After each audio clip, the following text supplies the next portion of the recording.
Representative Couture. Thank you, Mr. Chair. I think first I want to start out by saying that, I've developed a good relationship with you and all the other members of the committee, and I would say, for us, a friendship. And so sometimes it's hard when you have to criticize the work of your friends.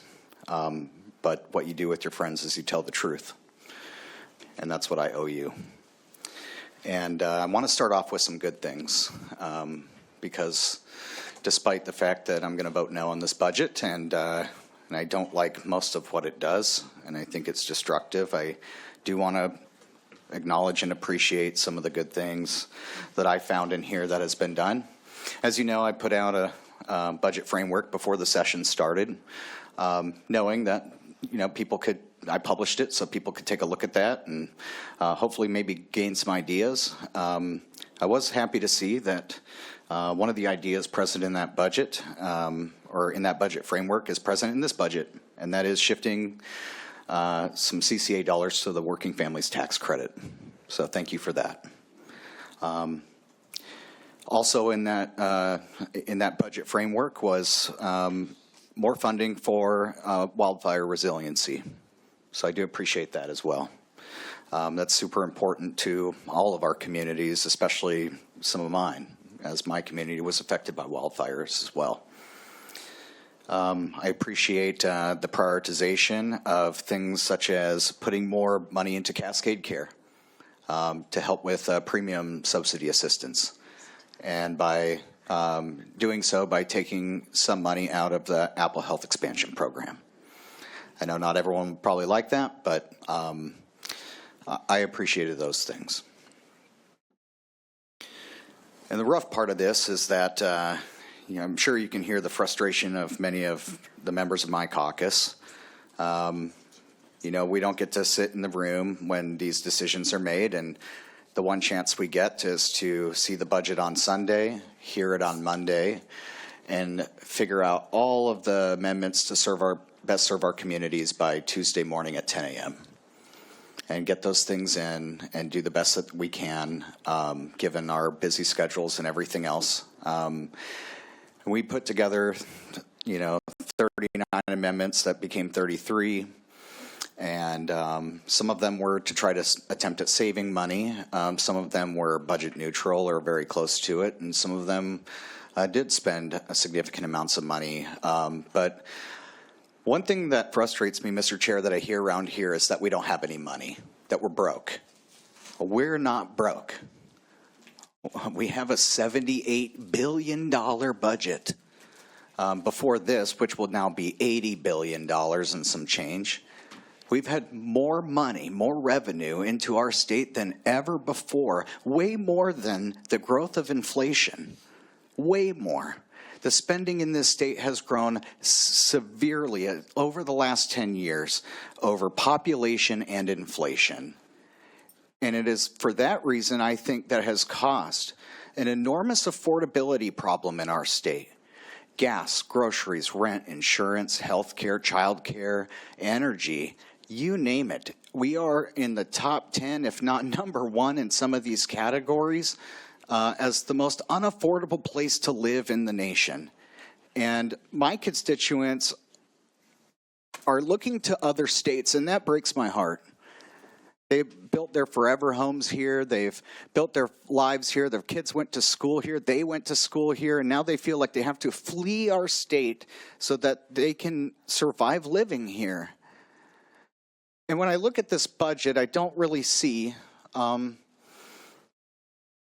except with minor exceptions, how it really impacts generally affordability in those categories which matter most to most people. If the priorities, Mr. Chair, were food, shelter, and health, well, we didn't do anything that I can see to really, I had a bill to basically refund a lot of the SNAP cuts made at the federal level. That didn't even get heard. It didn't even get heard, didn't even get consideration, but that's not in this budget either. So we're leaving behind some of our foster kids, some of our veterans and older people, And I just think that when you're talking about health, although I admitted, it was good that we invested some money into subsidy assistance with Cascade Care. This budget adds another, on the rough order of $200 plus million in Medicaid cuts. And if you total that up over the course of just the biennial budget plus the supplemental budget, that is $1 billion cut to Medicaid. That's more than Donald Trump has done to our state. That's more than H.R. 1 has done to our state. That is what this legislature has done. Our legislature has cut, if we pass this budget, $1 billion from Medicaid. So if the priority was health, then why do we cut $1 billion from our most needy citizens? And that's hurting our hospitals, and this was hurting long before anyone at the federal government had something to say about it. I have like one critical access hospital, and we don't even have a primary care in my community. It's sad, and it's a lot of hardworking people that do work 40 hours a week. They have the lunch pail at 6 a.m. with the hard hat and the mud on the boots, and they work their ass off, and they still need health care. I don't apologize for that. I can't believe I'm a Republican, a conservative, fighting for the social safety net in the state of Washington, which is very blue. I mean, maybe it's a Twilight Zone kind of thing, but if the idea was to protect food, shelter, and health, I don't see how this budget did any of that. Now on to the priorities. Like I said, we have a record amount of revenue and now a record amount of spending. We're going to add $2 billion in new spending. We're going to raid our rainy day account of $880 million. We're going to raid a Left One pension, which still has over 6,000 annuitants,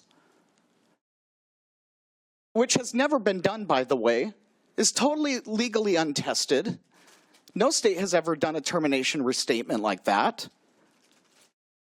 And at the same time, an unconstitutional income tax, which I find kind of funny that we have to have a tax on millionaires, but it carves out 100 millionaires, billionaires, and the biggest mega tech corporations in our state. So I guess fighting corporate greed really stops at the doors when your corporate interests come calling. But yet we raised $2 billion in taxes, including taxes on insurers and taxes on nonprofit healthcare and taxes on, income, which will, in my view, in no time be spread to the rest of us, because we haven't actually learned any of our lessons, and we continue to do the same exact things that got us into this mess in the first place. We raided over 22 dedicated accounts just to balance this biennium, including Public Works Assistance Program that is a lifeline for rural communities. And I view this budget as an attack on rural communities, maybe because the minority party doesn't get a seat at the table, and we're the ones that represent the rural areas. K-12 education, we're cutting a $250 million from K-12, but how are those cuts done? Transition to kindergarten in our child care deserts, $69 million. Bus depreciation calculations with our struggling transportation, $63 million. Federal bus grants, $14 million. And one of the most devastating, local effort assistance. My school district in Shelton is fighting for their lives to have a levy because they're in binding conditions, but now they'll get less. They'll get less, and we're unraveling McCleary day after day after day. We're cutting Running Start, making sure our kids don't have these opportunities. There's probably people here that went to Running Start. That's our paramount duty. It's really frustrating, and I heard earlier we didn't cut any child care. That's absolutely false. We cut a lot of child care.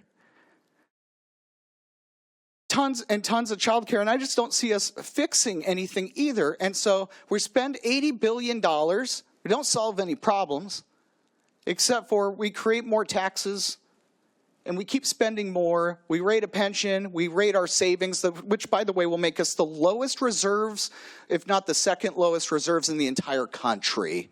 And we're hinging our entire four-year budget outlook and our entire future on an untested left one raid and an untested legally unconstitutional income tax. And if somehow those things don't work out, well, guess what? This whole budget doesn't work. I do appreciate the fact that, at least unlike Governor Ferguson, Mr. Chair, that you at least balanced your four-year budget, even though I disagree with how you did it. But at least I'll give you that. You were at least more responsible than the governor.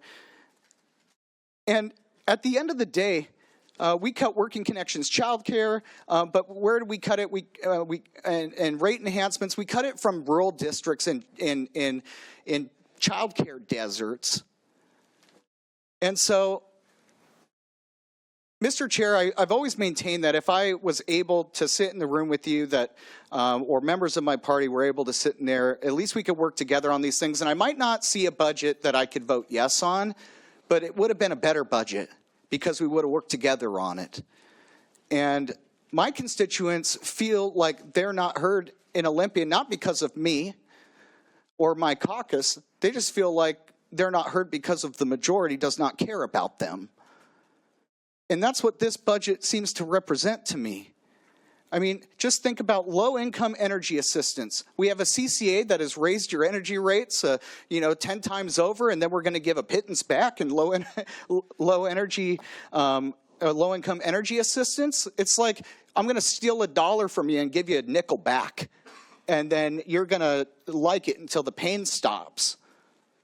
That's wrong. We offered some cuts. We didn't have time or the resources to go over all the different things we wish we could have cut, and I'm sure we'll have more things on the floor. But, Mr. Chair, I just don't understand what this budget does to help affordability in our state. I don't understand what it does to help our social safety net in this state. And I don't understand what the vision is to stop this from happening, because, once again, like I predicted in this very spot last session, that we would be in this place again. Roll back the tape. I said those exact words. I predicted we'd be back in this spot again after the largest tax increases in state history, and here we are. And it's because we didn't do the structural hard things that it takes. And it just seems like we're just taking low-hanging fruit and hurting people along the way. And no amount of taxes is going to fix that. We're not going to tax our way out of this. We have to cut the waste, fraud, and bloat from government. So with those things, Mr. Chair, I do appreciate the fact that in this, while we sit in the committee, that you do hear all the perspectives. And you do listen, I know, to me and to others, and you make sure all the voices are heard, including 240 testifiers on this budget. But if we worked together, we could have done a whole lot better than this, asking for a no.